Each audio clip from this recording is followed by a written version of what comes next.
Saudara pendengar sekalian, Radio Horor Indonesia segera dimulai.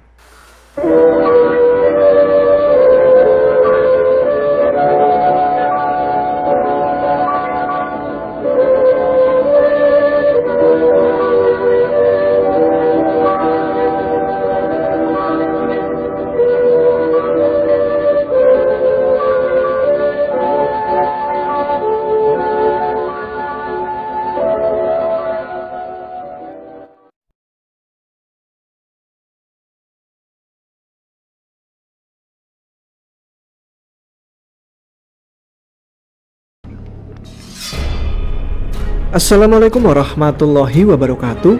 Selamat malam. Kembali lagi dengan saya Tama, dan kali ini dalam Radio Horor Indonesia. Bagaimana kabar kalian? Semoga selalu diberikan kesehatan dan juga rezeki yang cukup.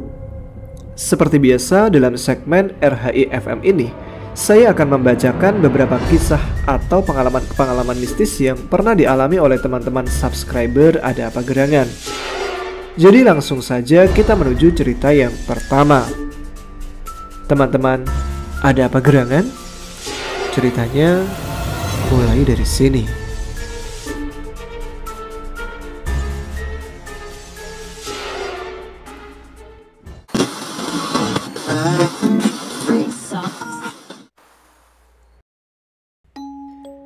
Assalamualaikum. Halo semua, apa kabar? Perkenalkan, namaku Rahmat. Aku sering mendengarkan cerita yang Mas Tama bawakan. Namun, baru kali ini aku ada kesempatan untuk bisa berbagi kisah nyata yang aku alami. Sebetulnya, ada beberapa kisah yang aku alami yang berkaitan dengan makhluk gaib. Salah satunya adalah cerita yang akan aku bagikan kali ini. Namun, ini bukan cerita tentang naik gunung atau bukit ya. Cerita ini berawal pada tahun 2011 saat aku masih bekerja di sebuah hotel. Dalam cerita ini, ada beberapa orang yang terlibat, yaitu Hira, Rizky sebagai housekeeping, dan saya sendiri, Rahmat, sebagai koki.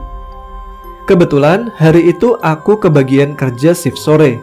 Seperti biasa, aku melihat list daftar jumlah tamu yang hadir dan makanan apa saja yang akan dibuat sebagai makan malam nanti. Ternyata tidak terlalu banyak tamu, hanya beberapa kamar saja yang terisi. Singkat cerita, ternyata saya ditugaskan membuat makan untuk karyawan. Saat itu, menu yang saya buat ada sayur sop, semur ayam, perkedel jagung, dan tidak lupa buah-buahan. Sesudah beres semua, saya meletakkan semua makanan di troli dan meminta Hira untuk menemani membawa makanan itu ke ruang basement bawah. Tidak lupa, saya membawa kunci ruangannya. Saya dan Hira ngobrol seperti biasa, membicarakan tentang keseharian kami kemarin. Saat akan turun menggunakan lift karyawan, tiba-tiba indikator lampu lift menunjukkan lantai 6. Duh, ada tamu masuk nih, kata Hira sambil garu-garu kepala. Iya, palingan anak-anak di bagian housekeeping, kataku. Saat pintu terbuka, ternyata yang masuk adalah seorang perempuan muda memakai baju merah, celana jeans, berambut pendek. Mungkin tamu ini tidak tahu kali ya kalau ini lift karyawan, batinku. Selamat malam, Bu. Hira memberi salam. Malam, sahut perempuan itu membalas dengan singkat sambil menekan lantai yang dia tuju, dan ternyata lantai 1 lobi. Tapi aku berbeda dengan Hira. Saat perempuan ini masuk, tiba-tiba sekujur tubuhku seperti tersetrum. Aku mencium bau bunga yang sangat menyengat, dan badanku seketika merinding. Tapi aku lihat Hira hanya biasa-biasa saja sambil terus mengobrol. Aku pun menimpali seolah biasa saja. Sesaat setelah perempuan itu keluar dari lift dan pintu pun tertutup, aku pun bilang ke Hira, "Itu perempuan wangi banget ya." Hira langsung menimpali. "Wangi apaan? Wangi sop mungkin?" sambil tertawa.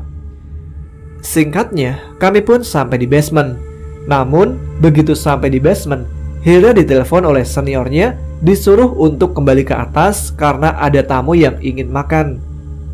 Aku mempersilahkan Hera untuk kembali ke atas, dan akhirnya aku sendirian berada di basement. Saat membuka kunci pintu ruangan EDR, tiba-tiba ada angin yang bertiup dari dalam, sampai membuat aku terhenyak. Aku berpikir mungkin AC belum dimatikan. Mencoba berpikir logis. Namun saat aku membereskan ruangan, ternyata AC dalam keadaan mati. Lah, tadi kenapa ada angin dari dalam? Saat sedang berpikir, tiba-tiba tercium bau bangkai dari dalam gudang. Ruang EDR hotel ini terletak paling pojok di parkiran bawah, yang khusus sepeda motor dan paling belakang. Di dalamnya ada gudang untuk penyimpanan karpet, meja-meja, dan linen untuk restoran. Benda-benda itu saling menumpuk sampai tinggi. Aku mencari sumber bau tersebut. Setelah berputar-putar mencari, akhirnya bau tersebut aku ketahui berada di tumpukan linen. Mungkin itu hanya bangkai tikus, pikirku. Akhirnya aku membuka tumpukan linen yang terlihat usang. Tapi saat membuka, alangkah kagetnya. Di dalam ada sosok pocong dengan muka penuh belatung. Aku hanya bisa menutup mata sambil beristighfar.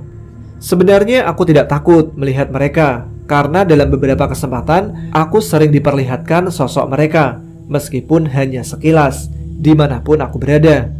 Tapi walaupun sudah biasa, tetap saja aku selalu kaget seperti jantung ini mau copot. Sebenarnya aku termasuk orang yang bisa merasakan kehadiran mereka, entah dari indera penciuman atau hanya sekedar merasakan kehadiran mereka. Setelah beberapa saat aku menutup mata, lambat laun bau busuk itu pun menghilang. Aku terus beristighfar dan perlahan membuka mata. Ternyata pocong itu sudah menghilang. Dengan jantung yang masih tidak beraturan, aku kembali membereskan tempat EDR itu. Singkat cerita, saat makan karyawan beres, beberapa teman housekeeping, servis, dan yang lain terlihat berkumpul membicarakan salah satu tamu kamar yang kesurupan. Salah seorang temanku dari housekeeping yang bernama Rizky bilang bahwa yang kesurupan adalah seorang perempuan. Aku lalu menanyakan ciri-ciri tamu tersebut, dan ternyata ciri-ciri perempuan itu sama persis dengan yang aku dan Hera lihat di lift tadi. Sambil saling pandang, Hera berbisik, "Itu bukannya perempuan yang kamu bilang bau bunga tadi ya?" Aku hanya bisa tersenyum. Setelah selesai makan, kami pun kembali ke bagian masing-masing. Sedangkan aku menyiapkan bahan-bahan makanan untuk shift malam dan besok pagi. Sekitar pukul 10 malam, semua pekerjaanku sudah beres dan tinggal istirahat. Tiba-tiba Rizky datang. Dia minta diantar ke lantai 6 guna menyiapkan kamar untuk pembukaan besok. Sesaat ketika aku dan Rizky akan pergi, tiba-tiba Hera datang sambil bertanya, pada mau kemana?" "Mau ke lantai 6, mau membantu membereskan kamar yang tersisa." Ternyata setelah Hera mendengar itu, dia pun ikut. Dalam perjalanan menuju lift, Hera bilang, "Bukannya perempuan yang tadi sore juga datang dari lantai 6? Sambil melihat ke arahku, aku hanya menjawab sekenanya saja. Setelah tiba di lantai 6, kami pun menuju kamar yang akan dibereskan. Setelah kami keluar lift, bau cat baru sangat menyengat. Tapi karena penciumanku tajam, ternyata selain bau cat baru, ada bau-bau lembab dari lantai 6 ini. Posisi lantai 6 ini, kalau dari lift karyawan, bersebelahan dengan tangga darurat yang berada di pojok sebelah kanan, dekat gudang air. Sedangkan lift tamu berada pas di tengah-tengah ruangan yang memisahkan jalur kiri dan kanan seperti huruf L. Jadi kami harus jalan dari nomor besar ke nomor kecil, sedangkan kamar yang harus dibereskan kamar nomor kecil. Sesaat aku memperhatikan area sekitar. Yang aku rasakan hanya bau yang menyengat dari bau cat dan bau lembab. Tiba-tiba kepalaku sedikit mulai berat. Aku hanya memperhatikan Hera dan Rizky yang sedang mengobrol. Lalu Kami pun sampai di kamar yang akan dibersihkan. Rizky mulai menyiapkan alat-alat pelengkap untuk kamar tersebut. Aku membantu menyiapkan perlengkapan di wastafel, sedangkan Hera hanya menonton TV. Ketika aku sedang sibuk menyiapkan perlengkapan wastafel, sayup-sayup terdengar suara barang jatuh dari troli. Tapi aku membiarkan saja. Mungkin itu Rizky, batinku. Ketika aku hendak mengambil handuk di troli yang berada di luar, tiba-tiba aku terjatuh dengan posisi jongkok karena kepalaku pening seperti berputar-putar. Aku di situ masih dalam keadaan sadar dan dengan posisi pandangan melihat ke lantai. Namun serasa kepala ini berat dan susah digerakkan. Aku sudah menyangka pasti akan begini, karena dari awal aku masuk sudah tidak enak perasaanku. Dan memang benar, ketika mata ini melihat ke depan, ternyata aku samar-samar melihat sosok hitam berbulu berada di depanku yang setinggi langit-langit. Dia sedang menjulurkan tangannya yang panjang yang sudah berada di atas kepalaku sambil menggeram. Aku tidak bisa bicara dan menggerakkan kepalaku. Seperti ada banyak beban menindih kepalaku. Nafasku mulai tidak beraturan dan keringat mulai bercucuran. Sesaat mata ini gelap seperti mimpi. Lalu aku mendengar suara seperti seseorang sedang membaca syahadat dan takbir, lalu memukul lantai. Beberapa menit kemudian aku sadar kembali. Lalu dalam hati aku mencoba bersyahadat, dan dengan sekuat tenaga aku menghempaskan tangan ini ke lantai sambil berteriak takbir. Aku lihat sosok itu seperti terpental dan hilang. Badan dan kepalaku akhirnya bisa digerakkan walaupun masih lemas dan pusing.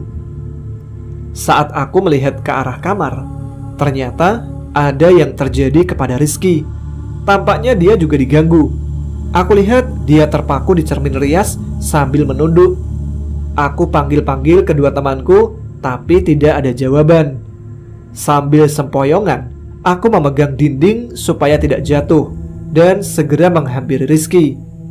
Lalu, ketika tiba di sebelah kasur, aku melihat Hera berada di pojokan sambil menangis. Hera, istighfar, Her. Saat aku mau mendekati Hera dan mengulurkan tanganku, aku seperti terdorong dan terpental ke belakang, lalu tersungkur ke tepian kasur. Saat aku tergeletak dan membuka sedikit mata, aku lihat di langit-langit tepat di atas Hera ada sosok kuntilanak dengan wajah pucat bermata hitam dengan rambut yang menjuntai dan baju yang sudah lusuh. Tapi setelah diperhatikan lagi, ternyata rambut kunti itu menjuntai ke badannya Rizky, seperti mengikat badannya. Aku mencoba bangkit, namun kembali badan ini kaku, tidak bisa bergerak. Mulut ini pun kembali seperti terkunci. Sayup-sayup terdengar suara cekikikan kuntilanak dan Hera yang terus menangis. Aku benar-benar sial hari ini, terus diganggu dengan makhluk-makhluk kurang ajar ini. Dengan sekuat tenaga, aku coba melawan dan mencoba menggerakkan badan ini sambil beristighfar, sambil berteriak mengucapkan takbir. Akhirnya aku bisa bergerak dan aku lihat kuntilanak itu telah menghilang. Setelah itu, aku melihat Rizky pun terjatuh ke lantai dengan nafasnya yang tidak beraturan. Ki, sudah sadar? Hera, sadar, makhluk itu udah gak ada, buka mata kamu. Namun, dia terus menangis. Aku pun mencoba bangkit dan mendekati Hera. Hera, udah ayo pergi ke bawah, jangan lama-lama di sini. Hera pun membuka mata dan minta cepat pergi dari kamar. Aku yang dari tadi kelelahan mencoba membopong Rizky dan Hera. Kami coba secepatnya menuju lift sambil membiarkan alat-alat masih berantakan. Tiba di pintu lift tamu, Hera cepat-cepat menekan supaya lift cepat ke atas, karena terlihat lampunya berada di posisi lobi. Aku terus memperhatikan ke arah kamar. Tiba-tiba, lampu lorong dari ujung kamar mati satu demi satu. Kami yang melihat itu langsung panik. Hera terus menangis, ditambah aku sudah terlalu lelah. terdengar suara kuntilanak dari kejauhan. Sontak saja, Hera sembunyi di belakang punggungku dan Rizky. Setan, aku nggak takut. Tunjukin sosokmu. Rizky dengan gagah berani menantang setan itu. Aku pun hanya bisa menatap dengan tajam ke arah lampu mati, sambil terus baca surat-surat pendek. Lalu pintu lift terbuka. Lagi ngapain? Tiba-tiba kami dikagetkan dengan suara laki-laki di belakang kami. Ternyata itu security shift malam. Hera langsung menangis. Lalu aku pun melihat ke kiri dan ternyata lampu sudah menyala lagi, seolah tidak terjadi apa-apa. Suara kuntilanak pun sudah tidak ada. Aku meminta security mengantar kami ke dapur. Setelah itu kami menceritakan yang kami alami. Awal mula kami diganggu di kamar itu. Saat itu semua sedang berkumpul, dari senior HK, cook, security. Dan di situ baru aku tahu kenapa Rizky minta antar membereskan kamar itu. Ternyata perempuan yang pertama kesurupan adalah penghuni kamar ini. Dan setelah diantarkan ke kamar itu oleh para senior, dari pagi semua orang HK terus diganggu. Makanya orang yang kebagian membereskan kamar itu tidak pernah beres-beres karena selalu diganggu. Dan karena Rizky merupakan junior, maka dialah yang menjadi objek suruhan para seniornya membereskan kamar itu. Rizky juga meminta maaf kepadaku dan Hera karena tidak memberitahukan dari awal. Dari pengakuan Rizky, saat mengelap cermin, dia melihat Hera berubah menjadi kuntilanak dan tidak bisa bergerak. Sedangkan menurut Hera, saat mendengar barang di troli jatuh, dia melihatnya, tapi tiba-tiba melihat kuntilanak di depannya dan langsung menghampiri Hera. Lalu saat akan berbalik ke Rizky, di depannya ada pocong. Hera memanggil-manggil namaku, tapi tidak ada jawaban. Itulah sepenggal pengalamanku dan dua kawanku ketika bekerja di suatu hotel. Setelah kejadian itu, satu demi satu dari kami memutuskan keluar kerja. Aku mendengar bahwa hotel itu sudah bangkrut, sampai beberapa tahun tidak terpakai. Kalau Hera atau Rizky mendengar cerita ini, gimana? Masih ada keberanian gak kita kesana lagi? Salam sukses buat kalian. Terima kasih buat Mas Tama karena sudah dibacakan, dan terima kasih buat teman-teman yang sudah mendengarkan. Wassalamualaikum warahmatullahi wabarakatuh.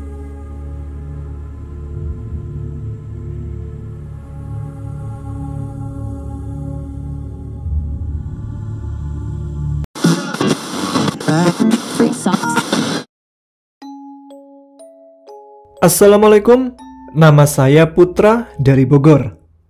Saya ingin menceritakan kisah horor saya yang terjadi pada tahun 2017. Kejadiannya diawali pada malam itu yang malam minggu, saya dan teman-teman saya seperti biasa melakukan minum-minum cap orang tua di tempat langganan kami. Saya dan keempat teman saya, sebut saja Irfan, Radit, Mizai, Rian, memutuskan untuk mencuri buah di kebun orang lain untuk sekedar dorongan teman minum. Sesampainya di kebun jambu, kami pun mulai beraksi dan berpencar. Ketika saya sedang memetik jambu tersebut, saya mendengar ada suara anak ayam. Pikir saya saat itu, lumayan nih ada ayam, bisa bakar-bakar. Saya pun mengikuti suara anak ayam tersebut. Lalu saya mencari semakin dekat dan saya terus mendekati suara anak ayam tersebut. Tiba-tiba saya melihat ada kain putih yang melingkar. Saya kira itu adalah pohon yang diikat oleh kain putih. Tapi saya perhatikan dan saya dekati. Saya melihat dari atas ke bawah, ternyata itu adalah sosok pocong. Saya tidak bisa bergerak dan terpaku melihat sosok itu yang sangat tinggi dan besar. Kalau digambarkan, jika dipeluk oleh orang dewasa, sebesar 2 pelukan orang dewasa. Saya pun terdiam dan tubuh ini tidak bisa digerakkan sampai sekitar 20 menitan. Saya berhadapan dengan sosok pocong itu sampai Irfan menepuk pundak saya. Oi, ngapain lo? Diem baik, kayak jemuran belum diangkat. Po, po, pocong. Pocong? Mana? Itu, di depan kita. Pocong itu sambil menggoyang-goyangkan kepalanya. Mana? Jangan takut pocong. Tangan kakinya tuh diikat. Bisa apa dia? Akhirnya Irfan pun memanggil teman-teman yang lain. Tuh lihat, si Putra katanya ngelihat pocong. Lihat tuh, mukanya kayak cupang 500-an. Teman-teman yang lain pun tertawa terbahak-bahak. Ya elah, cuman pocong. Kalau dikejar pocong, bawa aja ke jalan berbatu. Nggak mungkin dia bisa loncat. Kalau enggak, dorong aja sampai jatuh. Bisa bangun lagi kagak tuh pocong? Kata Radit diiringi oleh tawa semua orang. Padahal sosok pocong itu masih berada di depan kami semua. Dan akhirnya saya pun lari meninggalkan teman-teman saya, karena saya tidak mau berlama-lama di sana.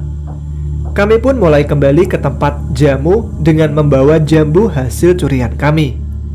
Biasalah, jiwa muda suka dengan sesuatu yang menantang.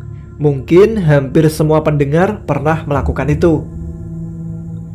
Jam sudah menunjukkan pukul 3 pagi. Kami pun memutuskan untuk pulang ke rumah masing-masing. Sesampainya di rumah, saya pun langsung ke kamar dan rebahan di kasur saya, sambil memegangi kepala saya yang sangat pusing efek dari minum-minum tadi. Tiba-tiba, saya mencium bau busuk dan bau pandan secara bersamaan. Saya pun menoleh ke sekitar kamar, tapi tidak ada apa-apa. Ketika saya kembali rebahan, tiba-tiba di samping kiri saya sudah ada pocong itu dengan posisi tiduran di samping saya. Saya ingin berteriak, tapi suara saya tiba-tiba hilang. Saya ingin lari, tapi tubuh ini tidak bisa digerakkan. Tiba-tiba sosok pocong itu melayang dengan posisi tiduran dan berbalik ke atas saya. Muka pocong itu dan muka saya berhadapan, posisinya kurang dari sejengkal. Dengan wajah penuh belatung dan mata yang bolong, dan seketika semua menjadi gelap. Keesokan paginya, saya terbangun sekitar jam 4 sore karena sudah masuk asar. Saya melihat SMS dari teman-teman yang lain. Mereka meminta untuk berkumpul di base camp. Base camp kita itu warung kopi Pak Mamat. Setibanya di sana, teman-teman pun sudah berkumpul membahas kejadian yang dialami mereka ketika pulang dari tempat minum-minum. Irfan berkata, pas gue sampai rumah, gue kan ke kamar mandi tuh, buang air kencing. Gue merasa ada orang di belakang. Nah, pas gue nengok ke belakang, gak ada siapa-siapa. Tapi pas gue selesai kencing, gue balik badan tuh. Tiba-tiba di depan gue ada sosok pocong yang tinggi besar. Dan dia tuh bilang kayak gini, "Kembalikan semua." Lalu gue pingsan dan dibangunkan sama ibu gue pas jam 9 pagi di kamar mandi. Tidak mau kalah, Radit pun juga bercerita. Ceritanya, pas pulang dari tempat minum, saat jalan pulang ke rumahnya mengendarai motor di sebuah tempat yang memang terkenal angker di sebuah sekolahan, tiba-tiba motornya terasa bergoyang, serasa ada yang naik di belakang. Pas dia lihat spion, dia melihat sosok pocong yang sedang menyeringai di belakangnya. Radit pun langsung tancap gas kendaraan dan akhirnya dia menabrak tembok sekolahan. Lalu orang-orang di sekitar sekolahan pun keluar rumah dan menolong Radit yang mengalami kecelakaan. Ternyata Mizai pun juga mengalami hal aneh. Ketika dia sampai di rumah, dia melihat ada ayahnya yang sedang duduk di teras rumah. Mizai pun menyuruh ayahnya untuk masuk. Tapi anehnya, ayahnya tidak merespon apapun. Akhirnya Mizai masuk ke rumahnya dan tidak lama kemudian ayahnya memanggil Mizai dan Mizai pun kembali keluar rumah. Pas dia sampai di luar, ayahnya sudah tidak ada di luar. Lalu Mizai pun mencari ayahnya ke sekeliling rumah. Ketika sampai di samping rumah, Meizai pun mencium bau kamper pakaian. Akhirnya, dia pun memutuskan untuk kembali ke dalam rumah. Pas dia berbalik badan, tiba-tiba sosok pocong itu tuh udah ada di hadapannya, persis sambil meludah. Meizai pun menghindar dan langsung lari memutari rumah untuk kembali masuk ke dalam rumah. Rian juga sama. Ketika pulang, Rian pun langsung masuk rumah dan tidur di kamarnya. Pas dia mau memejamkan mata, tiba-tiba kakinya itu terasa gatal dan dia melihat kakinya. Ternyata kakinya kotor terkena tanah pohon jambu. Rian pun karena sudah malas buat ke kamar mandi, dia kembali memejamkan mata. Tapi tiba-tiba kakinya terasa geli seperti ada yang menjilati. Ketika dia bangun, dia kaget sekaget-kagetnya. Ternyata ada sosok pocong yang menjilati kakinya. Dia pun berlari menuju kamar orang tuanya. Saat kami sedang bercerita dihantui oleh sosok pocong itu, tiba-tiba Bang Mamat langsung memotong pembicaraan kami. Kalau lu pada gak balikin apa yang lo ambil, sosok itu bakal terus menghantui lo semua. Kami pun semua terdiam dan penasaran bertanya kepada Bang Mamat. Kok Bang Mamat tahu? Iyalah, emang apa yang lo semua ambil? Kami pun semua terdiam sambil berpikir. Cuma jambu kok, gak ada yang lain. Terus jambunya sekarang di mana? Serentak kami menjawab. Habislah dimakan. Ya sudah, selamat menikmati, sambil tertawa di hadapan kami. Bang, ada caranya nggak supaya nggak diteror si pocong? Ada. Besok kalian beli ayam cemani. Besok malam kita ke kebun jambunya lagi, kata Bang Mamat. Kami pun patungan membeli ayam cemani yang saat itu harganya Rp400.000. Sore harinya saya langsung memberikan ayam itu ke Bang Mamat. Bang Mamat lalu bilang, "Tar jam 12 kita berangkat." Bang Mamat ini orangnya sudah tidak aneh dengan hal-hal ganjil seperti ini. Bisa dibilang beliau mengerti. Akhirnya jam 12 malam pun tiba. Kami berangkat ke kebun jambu tersebut. Sesampainya di sana, Bang Mamat langsung menyembelih ayam cemani itu dan mulutnya tidak henti komat kamit. Tiba-tiba ada gumpalan asap dari jauh dan berubah menjadi unggas atau soang atau angsa yang mendekati kami. Semakin dekat, soang itu semakin besar dan membentuk seperti pocong yang kami lihat kemarin. Bang Mamat pun terlihat berkomunikasi dengan sosok pocong itu dengan bahasa yang tidak kami mengerti, seperti bicara yang gak jelas. Selesai Bang Mamat berbicara dengan sosok pocong itu, beliau menyuruh kami meminta maaf karena sudah mengambil sesuatu tanpa izin. Dan kami pun semua meminta maaf kepada sosok itu. Lalu sosok itu hilang perlahan seperti asap dari tebal semakin menipis dan menghilang. Semenjak itu kami tidak lagi dihantui oleh sosok pocong tersebut. Pesannya, jangan mengambil sesuatu yang bukan milik kita.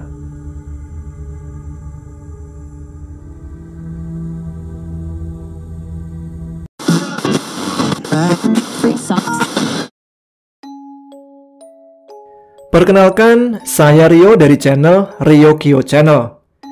Saya ingin bercerita tentang angkernya gudang bahan peledak yang digunakan untuk proses pembuatan bendungan yang saya jaga di sebuah proyek bendungan di Jawa Timur. Kejadian ini terjadi pada tahun 2014. Awal cerita, di sebuah kota kecil yang saya tempati ini ada proyek pembangunan sebuah bendungan.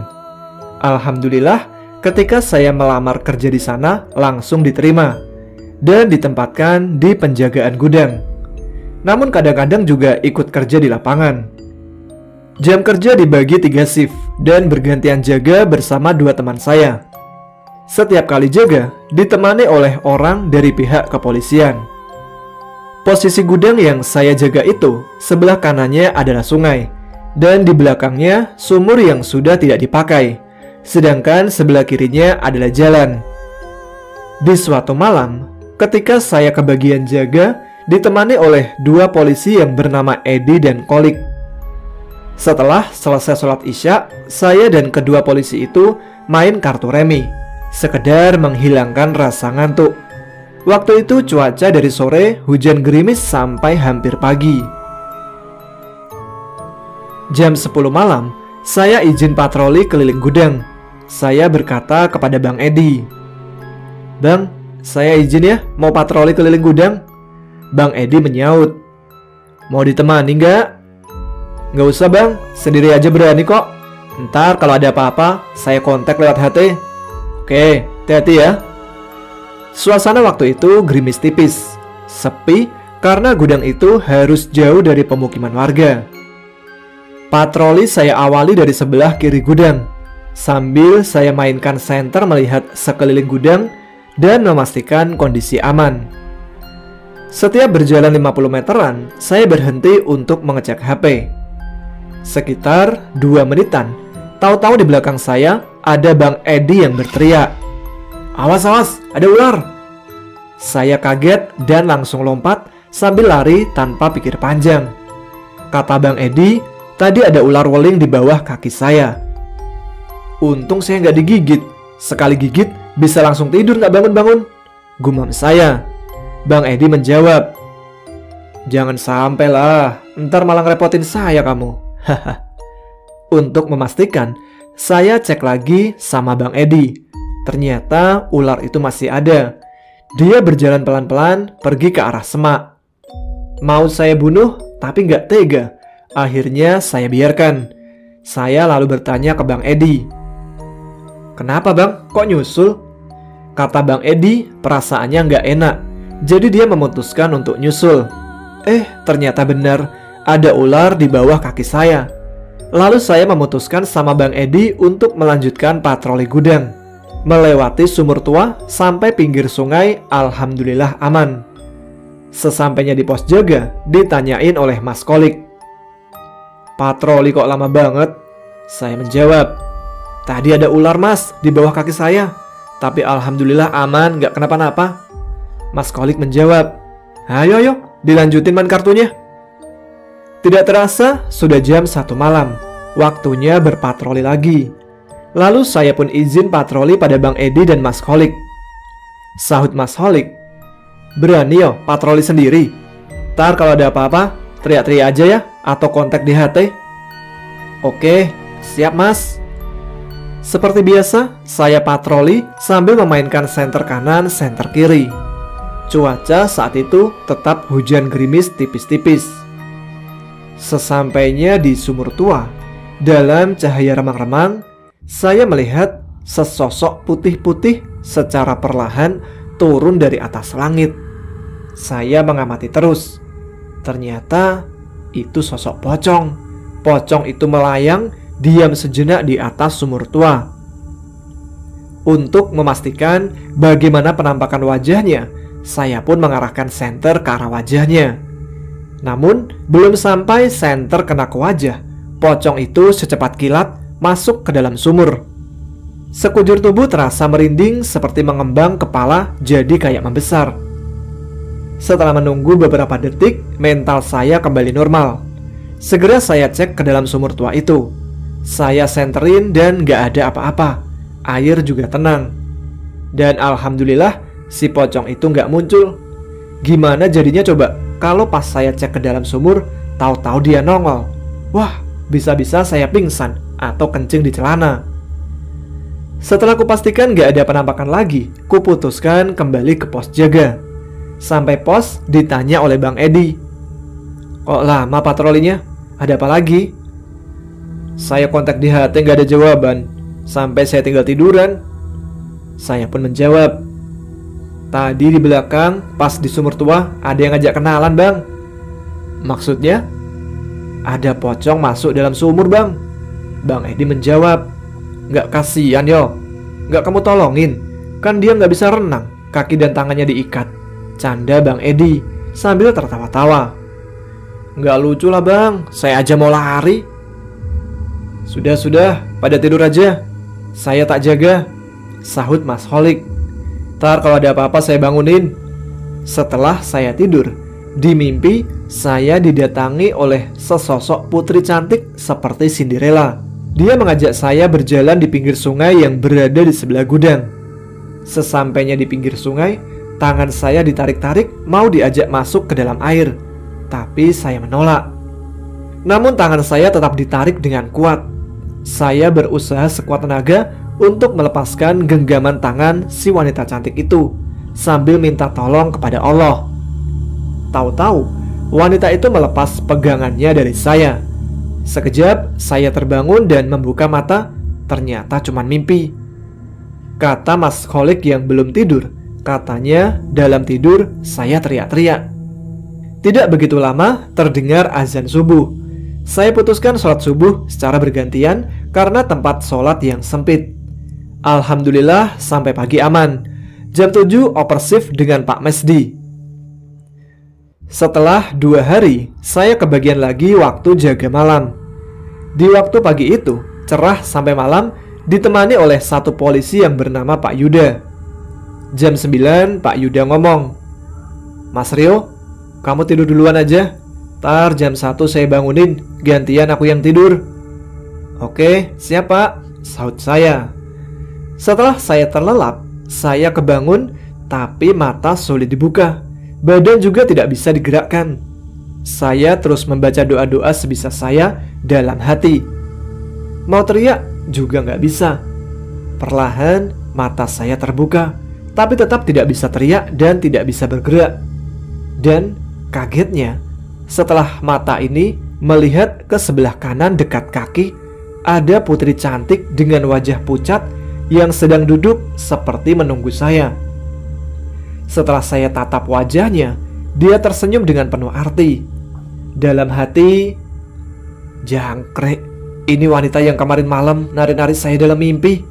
Ini pasti bukan manusia. Masa saya disukai sama hantu? Saya kan udah punya anak istri. Dasar hantu pelakor, gumam hati saya. Dalam perasaan takut, saya membaca-baca doa dalam hati. Akhirnya, secara perlahan, wanita itu hilang seperti menjadi kabut. Alhamdulillah akhirnya saya bisa bangun. Langsung saya minum air sama menyalakan rokok. Wajah saya pun berkeringat. Tidak beberapa lama, Pak Yuda teriak-teriak sambil lari ke pos jaga. Saya pun bertanya kepada Pak Yuda, "Kenapa Pak Yud?" "Masa Mas Rio, jam 12 gini ada orang berbulu besar duduk di batu membelakangi saya sambil menggeram-geram. Terus lampu di sebelahnya nyala mati. Saya menjawab, "Paling minta rokok Pak Yud. Pak Yuda sendiri ngerokok gak mau ngasih sih." Canda saya ke Pak Yuda. "Kamu yo bisa aja." Kenapa kamu udah bangun? Terus ngapain badan berkeringat gitu?" Saya menjawab, "Tadi saya waktu tidur haus Pak." Saya tidak menjawab jujur ke Pak Yuda. Kalau saya kasih tahu, mungkin malah dia bakal takut dan meninggalkan saya di pos jaga sendirian. Nanti malah saya sendiri yang repot. Setelah itu saya bilang ke Pak Yuda, "Ayo Pak, kita cek. Katanya ada genderuwo duduk di batu." Setelah saya cek bersama Pak Yuda, ternyata sudah tidak ada siapa-siapa, dan lampu yang ada di sana menyala terang. Akhirnya rokok saya tinggal separuh, saya taruh di atas batu, dan saya pun memutuskan kembali bersama Pak Yuda. Saya menyuruh Pak Yuda tidur, gantian saya yang jaga. Alhamdulillah sampai pagi tidak ada lagi kejadian aneh-aneh lagi. Pas paginya, sewaktu gantian shift, Pak Mesdi yang pensiunan tentara cerita, pas semalam dia berjaga, mimpi didatangi satu ambulan dan ditarik-tarik oleh perawatnya. Dia dimasukkan dalam ambulan. Katanya mau dibawa ke tengah-tengah pondasi tanggul bendungan. Pak Mesdi berontak. Pak Mesdi kebangun setelah jatuh dari tempat tidur setinggi setengah meter. Dalam hati saya, mungkin rumah mereka rusak, jadi mereka pada nggak terima. Saya bercerita, pembangunan bendungan pas pondasi tanggul itu, pas makam dayang sungai di sini, atau punden sebutannya. Oh iya, kejadian yang di gudang lambat laun semakin jarang ada penampakan. Mungkin waktu itu proses pengenalan. Baiklah, sekian cerita dari saya. Terima kasih. Kalau ada waktu, saya bakal ceritain lagi kejadian mistis di lapangan proyek pembangunan bendungan. Kalau ada yang mau tahu proses pembangunan bendungan, ada video di channel saya. Mungkin Mas Tama bisa menyisipkan linknya di kolom deskripsi ya. Mohon dukungannya ke channel saya. Sekalian promosi nih. Baiklah, sekian. Wassalamualaikum warahmatullahi wabarakatuh.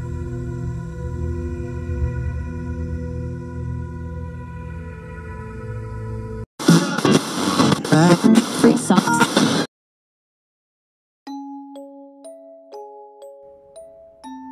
Halo, saya ingin menceritakan pengalaman saya ketika ingin bertemu dengan calon dewan. Sebelumnya perkenalkan, nama saya Andi. Kejadian ini sekitar tahun 2009. Saat itu saya sedang berboncengan naik motor ke arah tetangga kecamatan yang kalau ditempuh dengan naik motor cuma 25 menit. Karena kecamatan kami masih tetangga. Saya berangkat dari rumah itu sekitar pukul 5 sore dengan asumsi maghrib sampai di rumah calon dewan tersebut. Kami memang tidak lazim lewat jalur umum. Kami menerobos jalur lain dengan asumsi sampai lewat utara rumah calon dewan. Waktu kami jalan mulus-mulus aja. Tidak ada hal yang membuat kami khawatir. Tapi ketika hendak masuk di lokasi yang kami tuju, kami dihadapkan dengan 3 jalur. Kami pun heran. Di jalan ini nggak mungkin ada 3 jalur setahu saya. Jalur 1 itu tanah, jalur 2 berbentuk paving, dan jalur 3 berbentuk aspal. Sedangkan kalau jalur aspal, saya paham betul. Itu merupakan arah ke kabupaten lain. Sedangkan 2 jalur yang tanah dan paving ini kelihatannya jalur baru. Tapi di situ saya masih berpikiran positif. Saya pun mencoba masuk ke jalur yang paving. Setelah kami berjalan baru 20 meter, jalur paving itu putus dan berubah menjadi tanah kuning yang kelihatannya sudah padat. Oke lah, saya pun terus melaluinya. Tapi tiba-tiba ada lumpur sedalam separuh ban motor. Kami pun berhenti. Saya menyuruh turun teman saya. Di situ saya melihat jam tangan, ternyata sudah jam 7 malam. Loh, kok cepat? Saya lalu menyeberang pelan-pelan karena tidak ada jalan yang bisa dipilih. Kira-kira kubangan itu sepanjang 15 meteran. Terus saya jalan. Setelah jembatan, saya melihat ada pal batas wilayah. Saya lalu melihatnya dengan senter HP. Di situ saya kaget. Loh, kok nyampe kabupaten tetangga? Oke deh, saya masih berpikiran positif. Saya pun lanjut aja, asumsi saya jalan utama tinggal 1 km di depan. Karena saya paham lokasi daerah itu. Tapi ternyata saya salah. Kami pun akhirnya berputar-putar lagi dan bertemu pertigaan lagi. Saya melihat jam, ternyata masih tetap jam 7 malam. Wah, ini mulai nggak bener nih. Akhirnya saya pun masuk ke jalan satunya yang jalan tengah. Saya jalan kurang lebih setengah kilo. Lalu ketemu kubangan yang tadi lagi. Loh, kok tetap kesini mas? Tanya temanku. Ya nggak tahu. Bentar, berhenti dulu. Saya pun berhenti di sebelah kubangan jalan tersebut. Padahal dari tadi tidak ada sepeda motor satupun yang lewat berhadapan atau di belakang saya. Tapi tiba-tiba, dari mana datangnya motor berboncengan ada 4 pasang yang larinya itu agak kenceng. Terus sewaktu ada kubangan, jalan mereka itu tetap kencang. Saya berpikir, kok bisa mereka tetap kencang? Akhirnya saya pun mengikuti dari belakang. Ternyata ban sepeda motornya tidak napak tanah. Wah, gak bener ini. Saya pun berhenti, menunggu sampai mereka hilang. Lalu saya pun kembali ke pertigaan jalan yang tadi. Tapi sekarang ambil jalan yang aspal biar jauh tapi aman. Akhirnya saya masuk ke kabupaten tetangga. Dan rumah calon dewan dengan jalan kabupaten tetangga itu jaraknya sekitar 20 km. Jadi saya harus memutar 20 km. Dan akhirnya saya pun sampai di rumah calon dewan. Saya pun hendak mencuci sepeda motor saya karena lumpur tadi. Ternyata kaki kami dan ban motor kami bersih, tidak ada bekas lumpur atau tanah. Lalu, kubangan tadi, kubangan apa? Setelah itu akhirnya saya melihat ke arah jam tangan. Ternyata sudah jam 9 lebih. Wah, waktu yang harusnya sore sudah nyampai, ternyata butuh waktu 4 jam lebih baru kami sampai. Saya mencoba bertanya kepada tuan rumah. Memang sih, katanya lewat 2 jalur paving dan tanah sering orang dibingungkan oleh penunggu di sana. Setelah itu, saya pun pulang lewat jalan umum saja, yaitu jalan yang beraspal. Meskipun jauh, tapi aman. Demikian cerita singkat saya tentang pengalaman mistis yang pernah saya alami. Terima kasih ya teman-teman telah mendengarkan.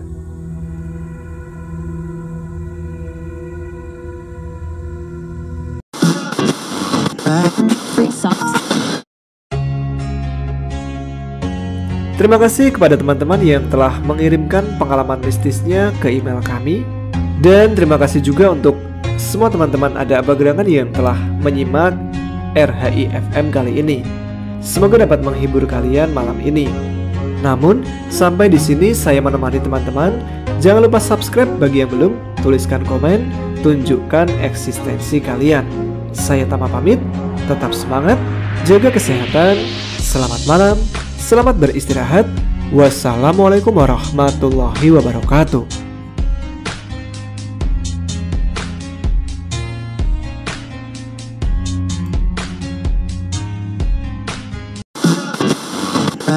Free socks.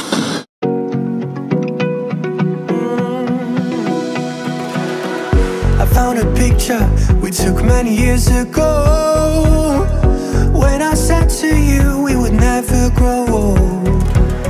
Messages I've saved that I never sent, cause I don't know you, but I used to back then. I remember that I was drunk out my mind when we kissed for the first time. In the back of your car we passed out counting stars. Promised all these years we'd pack our things and disappear. I never thought I would see you here after all this time.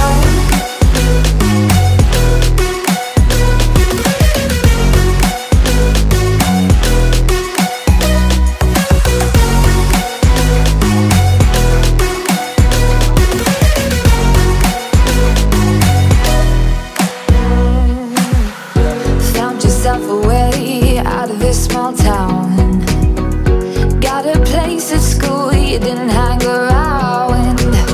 Every day you're far away, these streets don't feel the same.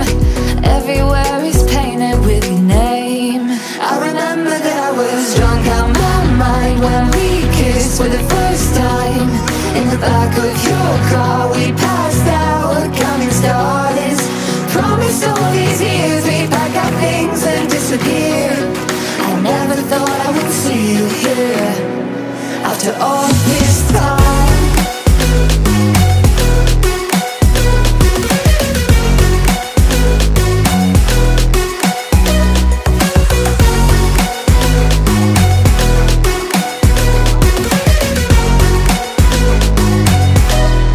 I remember that I was drunk out my mind when we kissed for the first time. In the back of your car we passed out counting stars. Promised all these years we'd pack our things and disappear. I never thought I would see you here. Try to replace you with somebody out there. If I didn't chase you, would you even care? And if I lost my mind, would you come around? I will keep you safe and sound after all this time.